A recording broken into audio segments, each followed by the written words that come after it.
하겠습니다.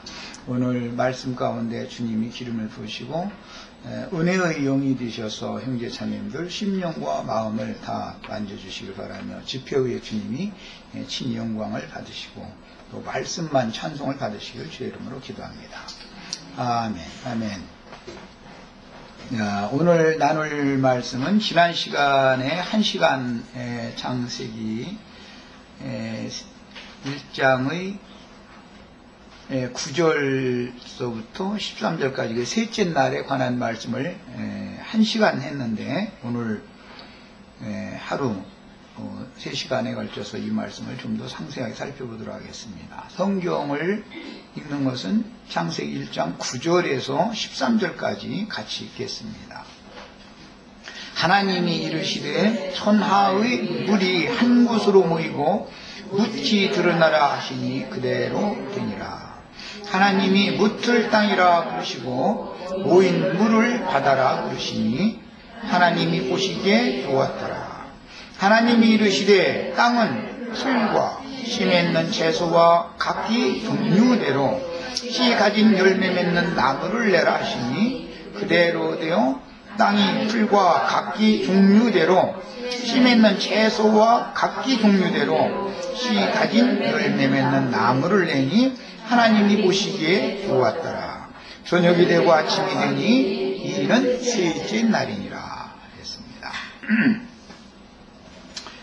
지난 말씀을 나눌 땐 지난 시간에는 요한복음 2장 1절로 11절 사흘 되던 날 가나의 혼인잔치로 신약성경에서 이게 이제 확정됐다라는 말씀을 같이 한 시간 나눴었습니다.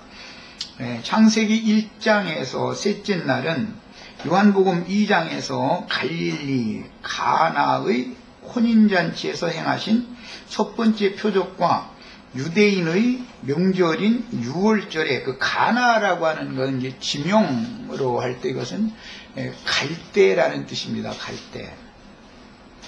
갈대라는 것은 이제 해석을 할 때 한 면에서는 정확한 잣대, 표준이라는 의미도 되지만 요동, 바람에 쉽게 흔들리기 쉬운 연약한 사람들의 상태를 표현하는 것입니다. 그러니까 그 갈릴리 가나에 하나님이 보시기에는 갈대와 같은 사람들이 참 많이 있는 곳이었다. 그런데 그것도 이제 잔치가 있었다. 이제 표현이 이런 거죠.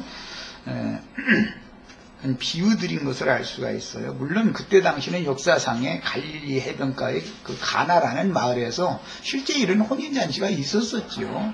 그런데 이제 그것이 하나의 표상이 된 것이죠. 말하자면 영적으로.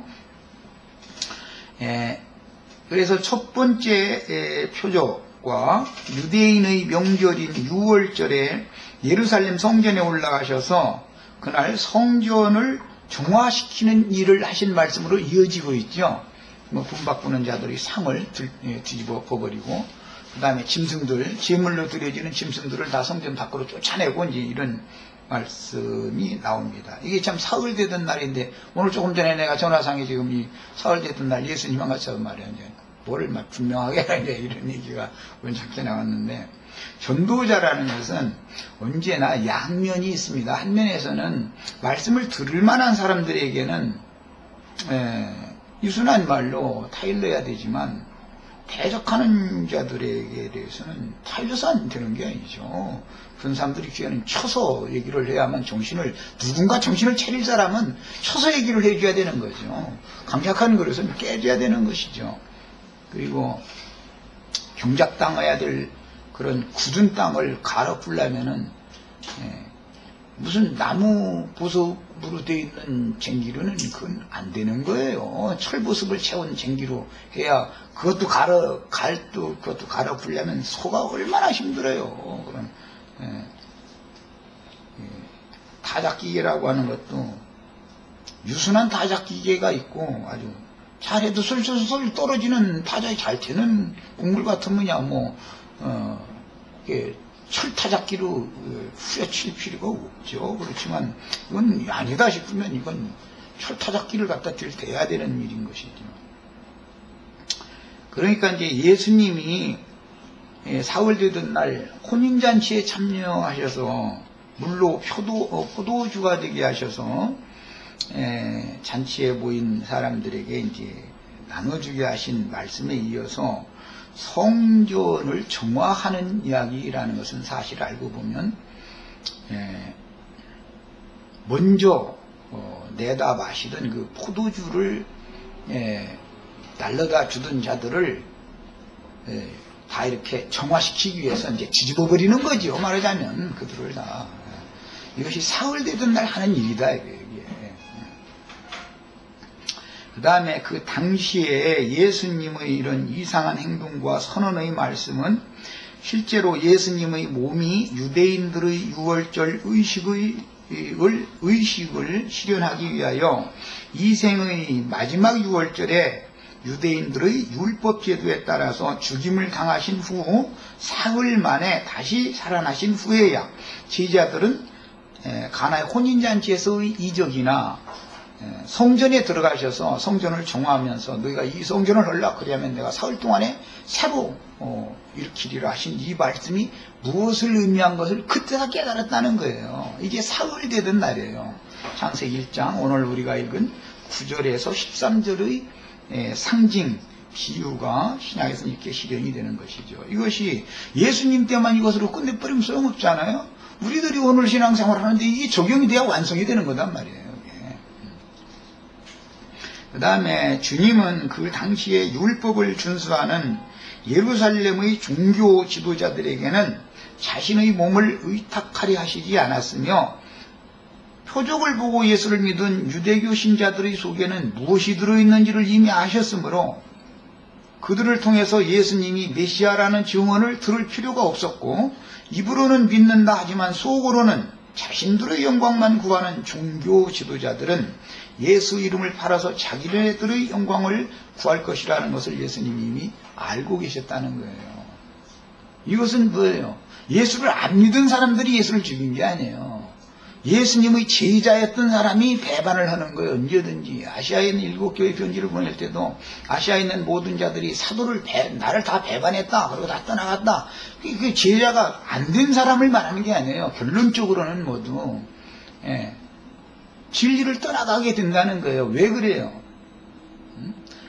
육의 일과 영의 일은 구분을 하지만 육의 일과 혼의 일을 구분을 못하기 때문에 이게 어려운 거, 이게 굉장히 질긴 거예요. 하여튼 이게 고래님줄보다 더 질겨. 이거 하여튼 그런 사람들은 뭐 온유하다느니 사랑한다느니 이런 생판 거짓말이거든요. 진리의 증거자인 예수님을 사랑하는 것이 사랑한 거고 진리의 증거자인 예수님의 말씀에 대척하지 않고 잠잠히 들어보고 가서 구하고 깨닫아보고 이렇게 해서 믿는 것이 진짜로 순종하는 것이고 그게 겸손한 것이지 인간적으로 막 무슨 뭐 겸손한 어떤 모양을 내고 이런 것이 그게 겸손한 게 절대 아닌 거예요. 그건 전부 마귀의 겸손인 거예요. 마귀가 다 그런 짓을 하는 거예요. 이런 것을 우리 형제자매님들은 아주 양다리를 절대 신의 세계에 들어가는 것은 양다리를 해서는 절대 안 되는 거예요. 바알과 여호와와 두 신을 그냥 계속 붙잡고 있으려고 하면 안 되는 거죠. 바알을 완전히 딱 버려버리고 예수께로 완전히 딱 돌아와 버려야 되는 것이죠. 이런 은혜가 다 있기를 바랍니다. 이게 사흘 되던 날이다 이래요. 물속에 장사되었다가 물에서 올라오실 때 하늘에서 성령이 비둘기같이 임했다는 거예요. 이게 하늘과 땅이 그때다 맞닿는 거예요. 물속에 갇혀 있는 거 바다에도 한 발 딛고 땅에도 한 발 딛고 이런 식으로 올라서 안 되는 거죠. 이게 심판의 물 바다는 쪼벅쪼벅 걸어서 발밑에 딱 두고 이게 초월된 사람이 딱 돼버려야 하나님과 만날 수 있는 것이다 이 말이에요. 이게 사흘 되던 날의 핵심이에요. 하여튼 예수님이 메시아라는 증거는 예루살렘의 종교 지도자들이나 팔레스타인 땅 각지에 세운 어떤 회당장들이나 이건 이제 갈릴리 가나에서 혼인잔치가 있었으니까 그 포도주를 나눠다 주는 혼인을 집례하는 자라는 것은 회당장이죠. 그건 예루살렘 성전의 지도자가 아니고 그런 사람들과 메시아이신 예수가 증거되는 것은 상관없는 일이다 이 말이에요. 그들이 주님을, 자기네들이 혼인잔치에 예수님을 초대를 했다라는 것은 뭐예요? 예수님과 지금 겉으로는 하나다 이 말이잖아요. 그러나 내면에 가서는 절대 아니단 말이에요. 지금 이 얘기를 하는 거예요. 그들이 왜 예수님을, 주의 잔치에 왜 예수님과 제자들을 몰라고 초대를 했겠어요? 예수님을 초대를 한 것은 다 겉으로 볼 때는 예수라는 그분이 그리스도다, 메시아다 이것을 안 믿는다는 게 아니잖아요. 믿는 거잖아요 지금. 그러나 사실은 자기네들의 영화를 위하고 영광을 위하고 말도 같지 않은 이런 육체에 속한 사람들 많이 불러 모아가지고 주의잔치 하려고 그러는 거잖아 지금. 사실은 예수님이 신랑으로서 예수님 잔치를 해야 되는데 주의잔치 하고자 해서 초대한 거 이게. 이런 것을 정확하게 분별을 못하면은 진리의 증거를 들을 귀가 열리기가 어렵죠. 인간적인 어떤 것이 이렇게 끼어 있으면은 냉철하고 명확한 진리의 증거를 받아들이기가 어렵습니다 이게. 그래서 예수 이름으로 자기 영광만 구하는 종교성이 없는 순수한 지자들, 즉 성전이어야 하지만 귀신들이 처소가 되고 더러운 장사꾼들이 판을 치고 있는 그런 더러운 성전 관념에서 벗어나지 못한 사람들을 통해서는 예수님이 무슨 전파되거나 증거되거나 이렇게 되는 것을 예수님은 원치 않는다 이거예요. 우선 자기 자신의 속이 깨끗게 된 사람들을 통해서 증거되기를 원한다 이거예요. 그래야 그분이 영광을 받는다 이 말이에요. 주님의 신부는 예루살렘의 종교인들이 될 수가 없는 것이니, 가나의 혼인잔치였으니까 가나 회당에 모여서 회당장한테 율법적인 제도, 인간적으로 좋은 사람 되라는 거, 선하고 올바른 사람 되라는 거 가르침을 받는 그런 사람들은 예수님의 신부가 아니다 지금 이걸 말하는 거예요. 그래서 오늘날의 기독교인들은 주님의 신부가 될 수가 없는 겁니다. 왜? 그 혼인잔치를 주도하는 자 자신의 사상이, 그 정신세계가 아담의 정신세계를 벗어나지 않은 천연적인 사람이기 때문에 그 사람들이 예수님을 선전하고 자랑한다 할지라도 예수님은 그들을 통해서 영광을 받기를 원하시는 것이 아니라 그들에게 자신을 위탁하려고 하지 않는다 이거예요. 그럼 예수님이 뭐가 되겠어요? 얼마나 치사한 예수님이 되겠어요? 결국은 그들에게 예수님이 자신을 위탁하면은 그들은 결국은 예수님을 이제는 쳐버리는 날이 온다고. 저희가 영광 다 받고 나서 예수님을 쳐버리거든요. 예수님을 이단자로 몰아버리거든. 이런 것이 배도라는 거예요. 배도라는 것은 영적으로 명확하게 분별되지 못한 사람들이 하는 거예요. 언제나.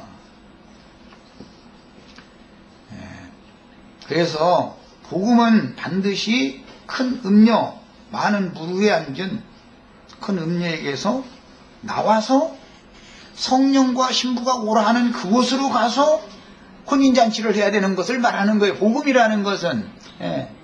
그쪽 혼인잔치도 아멘이고 이쪽 혼인잔치도 아멘이고 이것이 아니단 말이야. 완전히 영적으로 가늠하는 거잖아 지금. 뭐하는 짓들이야 그게. 깨끗한 양심이 되어 있다면 이거 하나 분별을 못해가지고서야 뭐가 되겠어요.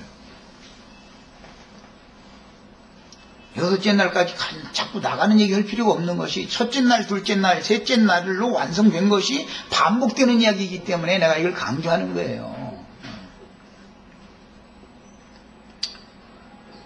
그래서 성령과 신부가 오라 하시는 그곳으로 가서 거기에서 신부로 예비된 후에 세상과 짝된 기독교계의 종교성을 이기고 순수한 신앙이 늘어서 적그리스도의 이름이나 그 이름의 표시를 거부함으로 주의 이름을 위하여 순교자로 추수되어져야만 신부가 될 수 있다라는 것을 증거하는 것이 사흘되던 날인 거예요.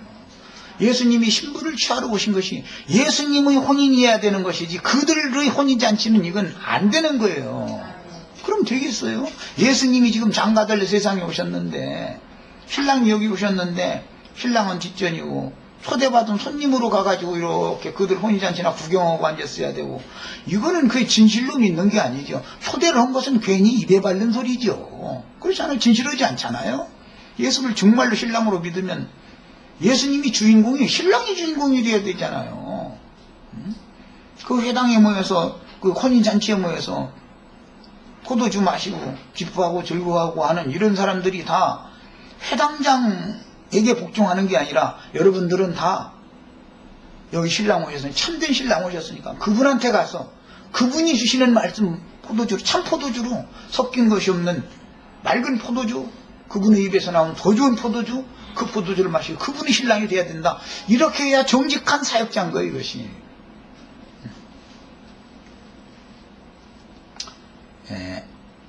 창세기 1장 9절에 하나님이 가라사대 천하의 물이 한 곳으로 모이고 묻히 드러나라심에 그대로 됐다 그랬는데, 성경이 모두 구속사를 말하고 있지만 특히 물로 덮여있던 땅이 드러나는 것은 죽음과 장사와 부활을 상징하는 구속사의 핵심이며, 이게 서울길이죠. 물침례와 불침례가 있는데, 예수님은 먼저 많은 물에서 건짐을 받은 모세의 사역을 완성하는 요한의 침례를 먼저 받죠. 왜? 유대인의 신분으로 왔으니까. 유대인은 육적인 침례를 반드시 받아 하나님의 뜻을 이루는 거죠. 그리고 나서 실제로는 침례는 한 침례밖에 없는 거죠. 그러면 무슨 침례? 예수 그리스도의 침례를 우리가 받아야 되는 것이지, 요한의 침례도 받고 예수의 침례도 받고 이렇게 두 침례를 받는 게 아니죠. 그래서 요단강의 하수물에 의한 침례를 요한에게 가서 받았으며, 십자가에서 불로 하나님께 직접 침례를 받고 율법제단에 드려진 번제물의 말씀을 실현하셨습니다. 불침례라는 것은 하나님께 드려지는 제물이 완성됐다라는 뜻이죠. 불로 번제단에 태워지는 것이 불침례에 대한 상징했던 것이죠. 그 예수님은 십자가에서 구약 성경의 제사법을 다 완성했다 이 말이에요. 그러니까 이제 더 이상 율법 성전에다가 짐승 잡아서 드리는 제사를 할 필요가 없죠. 예수님이 제사를 이제 완전히 필요하셨으니까. 이게 믿음으로 받는 문제다 이거예요.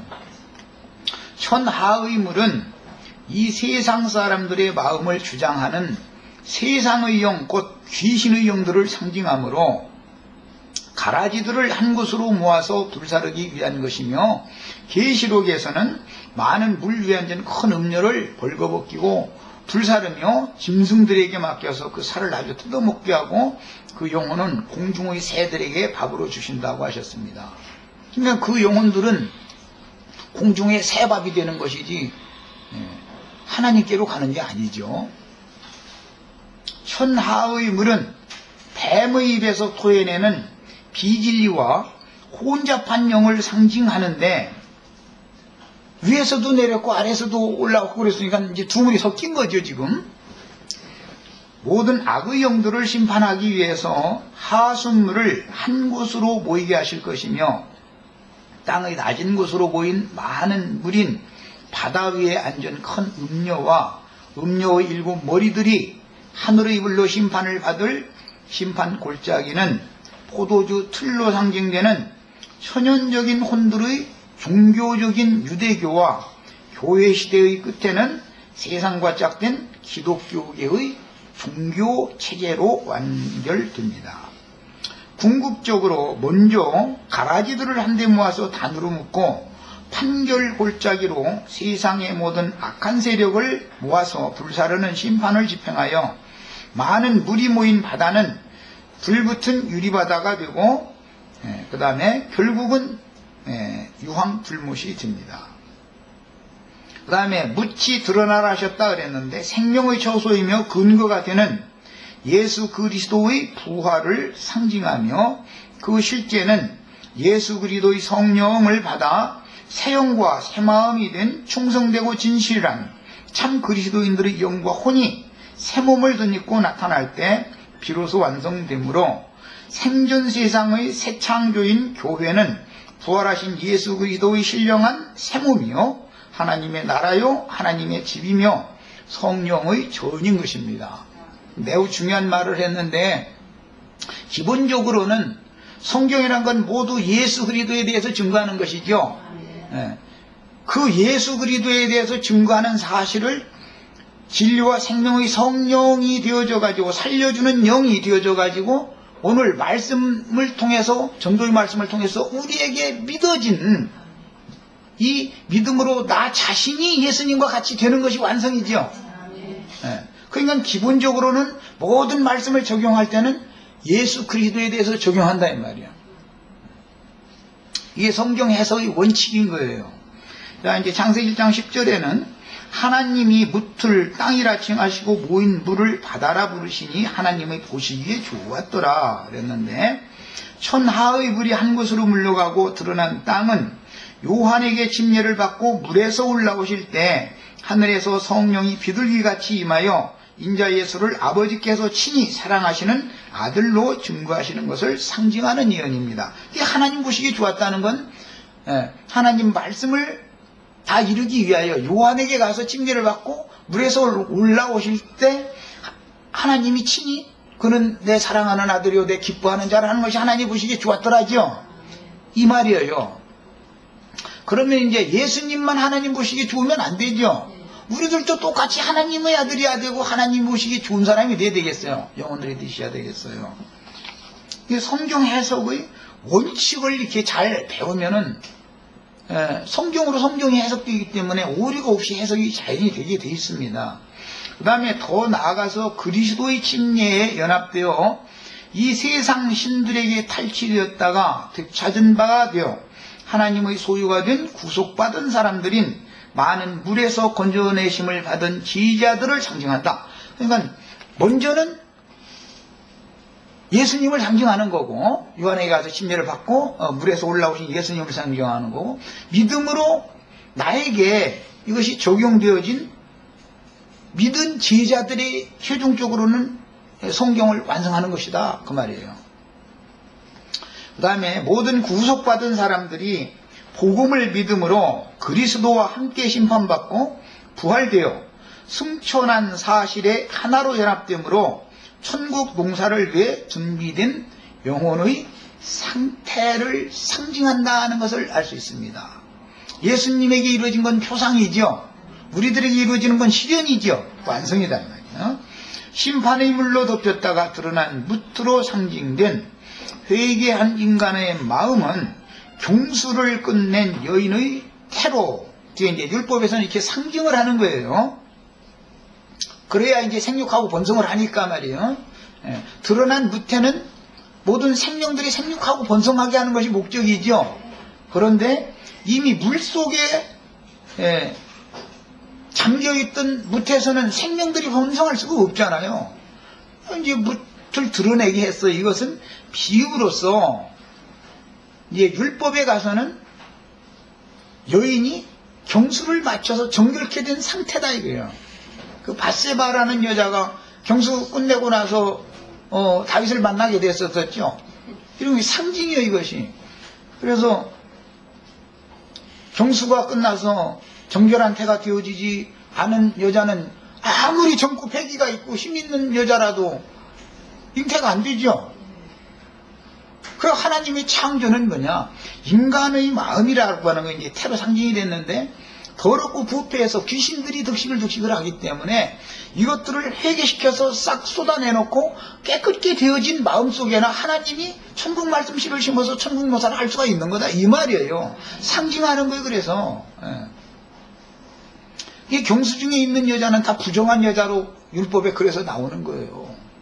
그러면서 뭐 좀 안을 얘기인데 안을 얘기 나와야 성경에 있는 얘기인데 뭐 안을 필요도 없지 뭐 경도 중인 여자와 구합을 하면 뭐 아주 아주 부정한 사람인 걸로 이렇게 해가지고 뭐 남자도 여자도 다 돌로 치라고 그랬는데 돌 맞아 죽으려고 나 우리 마누라 경수 중인데 어제 구합했다고 그러고 제사장한테 뭐 공개할 일도 없는데 말이요.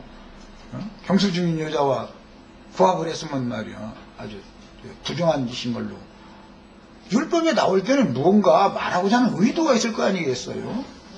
나는 경수 중인 아내와 조합을 했어도 남한테 얘기 안 해나. 그 말이 되는 소리야 그게. 돌로 쳐 죽이라고 그랬는데 돌 맞아 죽으려고 제사장한테 가서 나 어제 우리 마누라에서 경수 중인데 내가 구합했다고 이런 사람이 어디가 있단 말이야. 말이 돼 그게. 그러니까 이것은 상징이지요. 유대교 지도자들, 기독교계 지도자들은 회개하여 정결케 되어지지도 않은, 구속받지도 않은 사람들한테 하나님 말씀 씨를 갖다가 가르친다고 하나님 예배당에 다 개나 거리나 다 불러 모아가지고 말씀 가르치고 앉아있는 건 지금 부정한 여자와 구합하고 있는 중이죠. 이거 다 돌로 쳐 죽여야 될 연놈들이단 말이에요. 그게 다 성경을 해석을 정확하게 알아야 되는 거예요. 그래서 창세기 하다가 율법까지 갔더니 좀 복잡해졌는데, 어쨌든 심판의 물이 지나가고 묻이 드러났다라는 것은 상징으로 여인의 태에 경수가 끝나고 정결한 상태가 됐다라는 뜻이에요. 이제 여기에다가 씨를 심어서 생육하고 번성해서 땅은 모든 것이 풍요로운 땅이 되게 이제 만들 거예요. 사흘 되던 날, 즉 셋째 날의 시련은 요한복음 2장 1절에서 이제 20절 그 사이 지난 시간에 읽었어요. 가나의 혼인잔치로 비유된 말씀잔치인 천국잔치가 계시되었으며, 강도들의 구렬로 변질시킨 성전을 정화하려고 이 성전을 헐라 그리하면 내가 사흘 동안에 일으키리라 라고 선언하시므로, 섞인 것이 없이 맑은 새 포도주를 마시며 기뻐할 혼인집이어야 할 성전된 자신의 몸인 교회를 예언적으로 지금 보여주셨죠. 예수님이 부활을 승천하신 다음에서 제자들은 이게 주님의 새 몸인 교회에 대해서 하신 말이구나 라는 걸 깨달았다는 거예요. 주님의 몸된 교회는 장사꾼들이 판치는 곳이 아니죠. 거기는 귀신의 집이 아니란 말이야. 구속받은 영혼들로 세웠기 때문에 그 잔치집 안에 있는 그릇들을 비우고 새 물로 채워진 돌 항아리가 계시되었는데, 이는 주님의 말씀을 듣는 심령들 속에 새술인 성령이 채워지는 것을 상징한 것이며, 성전을 헐고 새로 지으시는 사흘 기간이 계시되었는데, 이는 처음 표적으로서 요나의 표적으로 실현되었으니, 사흘 되던 날의 첫 번째 표적은 육체로는 죽임을 당하시고 장사되었다가 또 다른 보혜사로 다시 살리심을 받을 것을 계시하는 말씀이다 라는 걸 알 수가 있습니다.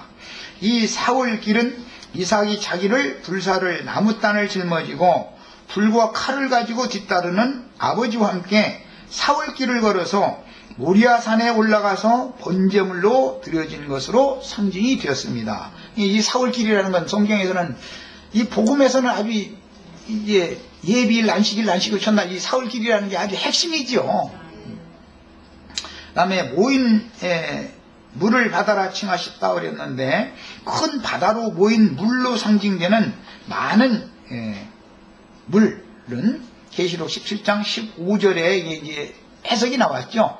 열국과 열국과 민족과 방언들이다 이렇게 해서 그 큰 음료는 그 많은 물이 앉아 있다는 거예요. 그런데 또 다른 표현으로는 많은 물이 앉아 있는데 자기 남편이 7머리를 타고 앉았다는 거잖아요. 이렇게도 표현이 됐어요. 그러니까 이게 무슨 말인지를 이제 우리는 영적으로 해석할 줄 알아야 되는 것이죠. 세상을 깔고 앉은 여자라는 건 세상에서 여왕 노릇한다라는 세상교회라는 뜻이고, 그 세상교회의 인도자들인 머리들을 타고 앉아있다라는 거잖아요. 이게 벌써 성경이 창세기 시작에서부터 계시록 끝까지 일관된 어떤 흐름을 따라서 말씀이 이제 영적으로 적용되어져 가는 것이죠. 그 다음에 다니엘 7장에는 큰 바다와 네 짐승들에 대한 이상이 나오는데, 바다는 세상이라고 스스로 해석이 되어 있죠. 다니엘 7장 내에 큰 바다의 태풍이 몰려불더니 큰 네 짐승이 올라왔다. 그럼 이것은 해석을 다니엘이 이제 해줄 때 보면은 이것은 세상에서 올라올 큰 군왕이다. 이렇게 해석을 하잖아요. 그러니까 바다라는 건 세상이고 그 짐승들이라는 건 세상의 군주들이다. 이 말인 것이거든요. 성경으로 성경을 해석하면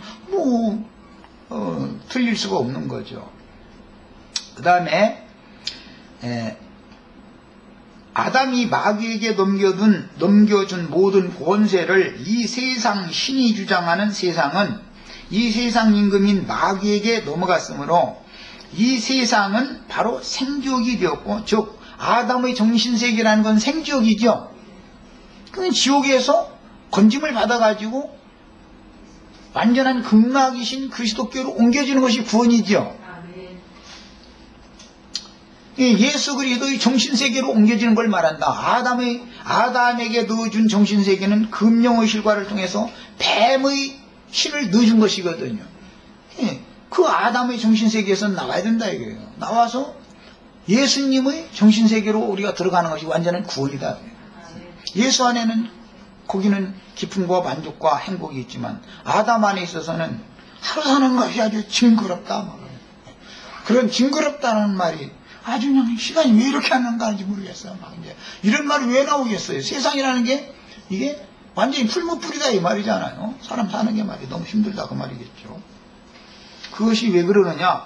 큰 바다에는 귀신들의 왕인 리오야탄이 큰 물결을 일으키고 요즘에 지금 태풍이 일어나가지고 저 태평양 큰 바다에서부터 일어나가지고 이날기를 내고 있는데 이런 게 상징이다. 세상 나라는 항상 악한 공기와 악한 그 공기를 타고 악의 영들이, 악한 귀신들이 리오야탄에게 복종하는 악한 귀신들이 세상을 항상 휩쓸고 지나가게 마련이다.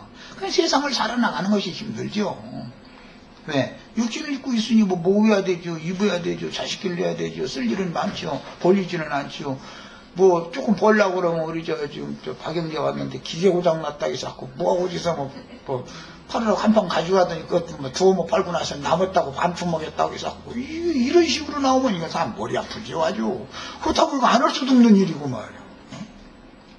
이 세상은 풀무인 거예요. 그래서 풀무 아주. 난 그런 거 뭐 다 해봐서 알아. 난. 손수레에다가 뭐 사과 몇 개, 생선 몇 톤 막 이런 거 끌고 다녀도 보고 그래서 난 다 알아. 그럼 지금 어떤 사람 보고 그거 하라고 그러면 나 차라리 자살할 거라고 할걸 아마. 시대도 바뀌어졌지만 그런 거 하라고 하면 하겠어요. 지금 세상에서요. 하긴 나보고도 다시 하라면 난 죽어. 이제는 안 해. 나보고도 다시 하라면 난 이제는 나 차라리 나 죽고 말겠다고 그럴 거예요. 이만큼 세상이라는 건 힘들다라는 거 말씀드리나 보네요. 계시록 17장에 보면 결국 모인 천하의 무리라는 것은 큰 음녀가 앉은 세속교계, 세상과 짝된 교계의 상황을 빗댄 말인 것을 알 수 있고, 그 세속교계에 속한 신자들은 진노의 포도주 틀 속에 결과적으로 모아지게 되면, 이건 가라지 단이다 그러죠. 바다짐승의 열불들에 의하여 벌거벗겨지고 불의 심판을 최종적으로 받는데, 그 불의 심판을 육체가 받은 것으로 끝이 아니고 그 영혼들을 공중에 나는 새들의 밥으로 다 줘버렸으니까 이게 참 어마어마한 저주지요. 바다란 귀신 들린 돼지떼들인 세상 욕심으로 충만한 인생들과 돼지치는 자들인 세상 권세자들에게 변절한 기독교계의 어떤 악한 지도자들의 상징인 몰지각한 목자들, 즉 개들과 큰 음녀가 함께 그 바다에 빠져서 영영 죽을 세상을 상징하는 것입니다. 그래서 바다가 불이 붙었다 이렇게 표현하고, 그 다음에 최종적으로는 불붙은 그 바다는 다시 있지 아니하더라 그러고, 최종적으로는 불못이 되었다 이러는 거예요.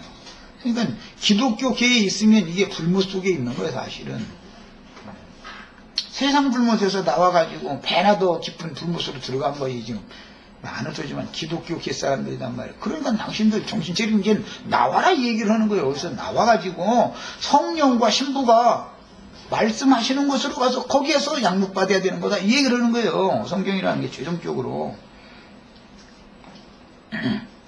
그럼 뭐 이제 신랑 이름이 뭐냐고 이제 엊그제 나 일요일날 이렇게 했는데 그것도 몰라 물어보면 나의 새 이름을 그 위에 기록하여 주리라. 짐승 이름은 막 베리칩이라고 그러는데, 짐승 이름이 베리칩이면 베리칩 안 받으면 예수님의 새 이름을 이제 이마에 받아야 되는데 예수님의 새 이름은 뭐냐고 그러면 얼마나 꾸먹어. 아버지 이름은 뭐예요? 그럼 여호와. 아들 이름은 예수, 성령 이름은 이름 없어 이러고 앉았고, 거기다 대고 한수 덧떠서 하늘에 하나님께로부터 내려오는 거룩한 성 세루살렘을 이름을 기록해 준다는데, 세루살렘의 이름은 뭔데? 이러고 물어보면 그만 꾸먹꾸먹하고 뭐야 도대체. 나름대로 성경을 그렇게 많이 한다고 해서 수십 년 동안 말씀 가르침 받으러 다니는 사람들이 말이야. 가르치는 자나 가르침 받는 자나 뭐 한 가지 분명한 것이 뭐가 있어. 우리 지혜들 신랑 이름 뭐예요? 그요. 아는구나. 신부 이름은? 네, 알구나.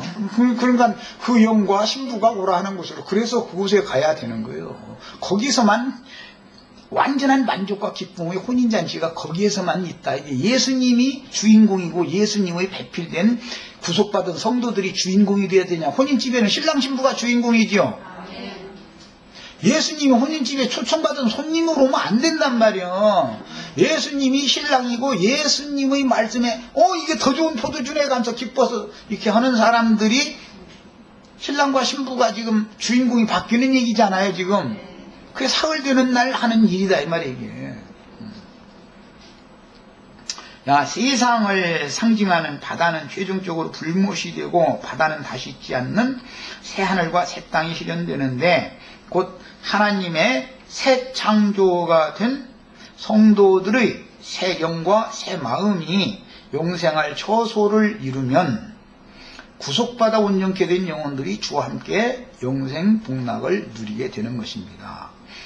그 다음에 11절에 하나님이 가라사대 땅은 풀과 씨 맺는 채소와 각기 종류대로 씨 가진 열매 맺는 과목을 내라 하시니 그대로 되어 이랬는데, 옛 창조의 땅은 생명의 근원인 마음에 대한 표상이고 영적으로는 여인의 태로 상징이 되었죠.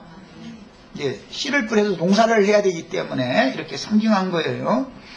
그러니까 밖에 나타나는 창조세계나 인간의 삶을 보면 혹 더듬어 하나님의 온전하신 완전하신 그분을 증거하고 있는 하나님 말씀을 헤아려 깨달을 수 있는 지혜를 얻을 수가 있죠.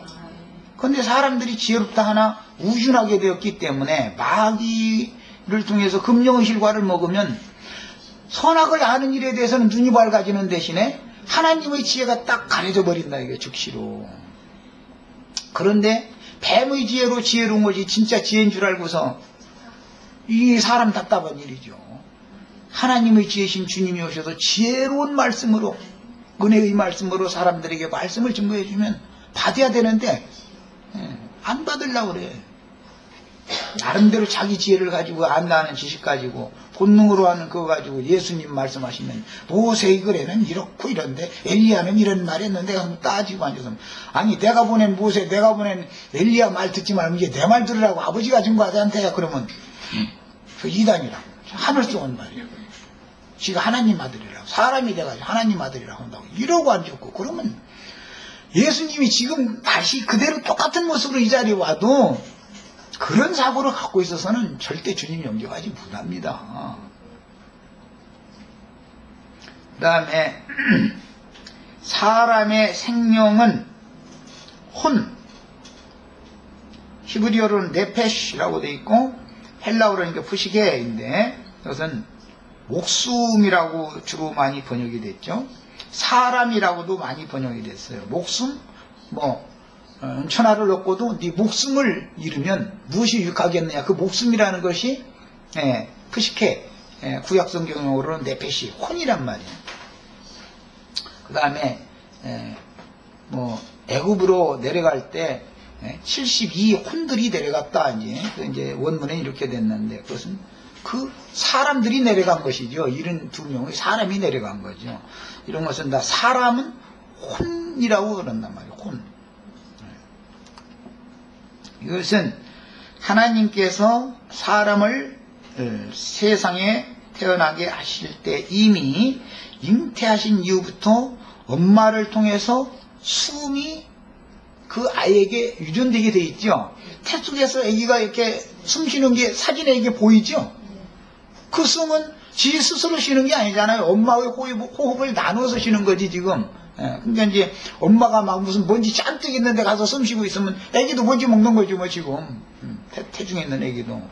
엄마가 뭐 맛있는 음식 먹으면 애기도 같이 맛있는 음식 먹는 것이고, 아름답고 좋은 그런 생각을 하고 음악을 듣고 이제 남편이나 사랑해주는 그런 거나 생각하고 있고, 이제 이러면은 애기도 기분이 좋은데, 막 쓸데없는 생각해가면서 아이고 나 하루 사는 거 지겹다 이러고 앉아서 애기가 스트레스 받는 거죠. 그 스트레스 애기가 다 받아 태어나면은 나중에 짜증 뱉기 덜 하겠어요? 그래서 지금은 잉태하면은 태아교육부터 합니다. 뱃속에서부터 지금은 교육하죠.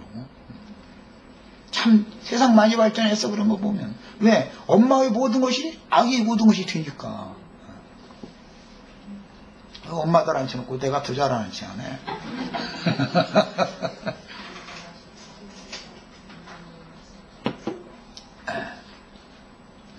그래서 하나님 조물주께서 사람을 모태에 조성하실 때 이미 엄마를 통해서 그 목숨, 숨을 태아에게 유전시켜준다. 하나님이 이제 육적인 창조의 질서죠. 그런데 엄마를 통해서 받은 그 숨은 영원한 숨이 아니기 때문에 부활 승천하셨다가 다시 오셔서 숨을 내쉬며 가라사 성령을 받으라 한 그 새 숨, 다시는 끊어질 수 없고 다음이 없는 그 목숨을 다시 받아야 된다 이 말이죠. 그게 영생이죠. 그 말이에요. 그래서 성경에서 다루는 건 가장 중요하게 다루는 건 영보다도 혼을 중요하게 다루는 겁니다. 혼이 생명 자체이기 때문에. 그런데 사람 속에는 혼만 있는 것이 아니라 기본적으로는 영을 지어놓으셨기 때문에 사람의 영에 계셔야 할 신이 떠나고 각자의 혼이 혈과 육에 자동적으로 어머니의 혈과 육을 가지고서 부여받은 생명이니까 거기에 연합되어져 있는 상태는 육 혹은 육신 혹은 육체라고 하며 모든 천성적인 인간들의 영에서는 하나님의 신이 아담 이래로 이미 떠나버렸기 때문에 다 어머니 뱃속에서 오늘 태어났어도 하나님은 보실 때는 죽은 자가 하나 생겨난 것이지 산 자가 나온 게 아니죠. 어머니 뱃속에서 오늘 태어난 아기는 지금 영생을 향해서 하루하루 가는 거예요. 죽음을 향해서 하루하루 가는 거예요. 하루 더 살면 죽음이 그만큼 가까워진 거죠. 이것을 알아야 된다 이거예요. 하나님 말하고자 하는 의도를. 그러니까 죽은 자들은 죽은 자들로 장사하게 하고 너는 나를 따르라 하셨을 때 이미 모든 아담의 후예들인 아담과 하와의 후예들인 혈통과 육정과 사람의 뜻으로 난 자라는 것은 이미 다 영적으로는 죽은 상태에 태어났다라는 것을 성경이 전제하는 거다라는 말이죠. 그러니까 본능, 본성이라고 하는 하나님의 신이 영에 공급되어져 있고 그 영에서 하나님이 생명이신 주님이 주장하지 않고 혈육에 습관적으로 결탁되어져 있는 혼을 가지고 즉 본능대로 산다 그러는데 본성에 따라 산다 그러는데 그걸 가지고서 사는 것은 하나님 보시기엔 전부 죽은 자들이기 때문에 영이 거듭날 필요가 있는 거다 이거예요. 예수님과 우리 인생들이 다른 점이 이거죠. 예수님은 이미 그 영이 예수의 영은 성령으로 잉태되었죠. 그러니까 구속받을 필요가 없죠. 예수님은 영이 거듭날 필요가 없잖아요. 이미 하나님의 영으로 이미 잉태 자체를 그렇게 됐으니까. 그러니까 오늘날 누가 와서 내가 그러라 그러면 그건 생판 미친놈이야 그거는. 이 진리 한 가지만 알아도 그건 완전히 말도 하지 않은 소리 하는 거죠. 그러면 나는 당장 물어봐. 너희 애미는 혈통과 육정과 사람의 뜻으로 죄악 중에 너희 애비 만나가지고 죄악 없이 잉태해서 너난 거 아니고 너는 성령으로 잉태됐었느냐고 난 당장 물어봐버려. 진리를 알면 그거 물어보면 얼마나 웃겼죠? 내가 그러라고 하면 혹시라도 내가 앞으로 미침증이 혹시 와가지고 그런 소리 하거든. 이렇게 내가 지금 일러준 말 물어보세요. 당신의 애비는 뭐 죄악의 씨가 아니었냐고. 당신의 애미는 죄악 중에 당신이 잉태하지 않았느냐고. 나한테 딱 이건 뭐 좀 물어봐. 그럼 내가 미침증이 왔다가 귀신이 물러나가지고 정신운전해지겠지. 시간이 다 돼서 여기까지 잠깐 하고 쉬었다가 더 이어나가도록 하겠습니다. 잠깐 쉽니다.